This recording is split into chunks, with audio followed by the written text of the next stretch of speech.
One bitter cold night, the famous Chassid Rabbi Shmuel Munkes embarked on a journey by foot to his Rabbi, Rabbi Shner Zalman of Liadi.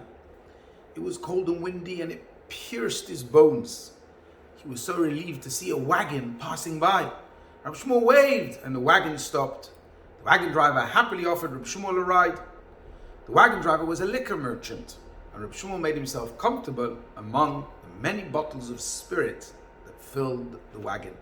However, still chilled to the core, Rabbi Shmuel thought that drinking some of the vodka would warm him up. The wagon driver generously agreed, and Rabbi Shmuel drank a large l'chaim. Now, after he had a drink, he had some vodka. Rabbi Shmuel felt warm through and through. When Rabbi Shmuel arrived in Liadi, he entered into a private audience with Rabbi Shner Zalman. The rabbis taught us, his Hasidim, that we must take lessons from every experience in life, said Rabbi Shmuel. He then went on to recount the events of his journey. The air had chilled me to the bone. I sat amongst the bottles of vodka for quite a while, and although alcohol has the power to warm a person, I still remained ice cold. It was only when I actually drank the vodka that I became warm, concluded Rabbi Shmuel. Rabbi Shmuel said that this taught him an important spiritual lesson. One might live in an environment of Torah, surrounded by inspiration and spirituality, and he can nonetheless be unaffected. It's only when he decides to internalize the inspiration, then will it have an effect on him and warm his soul. This message is always true, but especially this week, because we started off the week celebrating one of the most important festivals, Shavuot.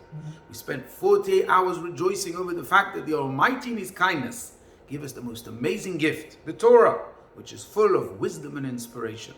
However, this is only the first part, because if we don't spend time studying and internalizing the Torah's wisdom, it won't have an effect on us. It's like the alcohol, it won't have an effect if it's just standing on the shelf.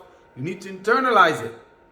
Perhaps this is why the parasha, which we read this week, right after Shavuot, is called Naso, which means to elevate.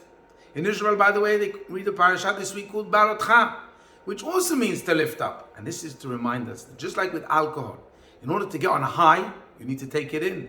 So too with Torah. It's not enough to have it as a book on a shelf.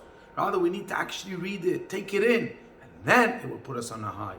Studying Torah and internalizing it brings us up, elevates us in the best possible way. Shabbat Shalom.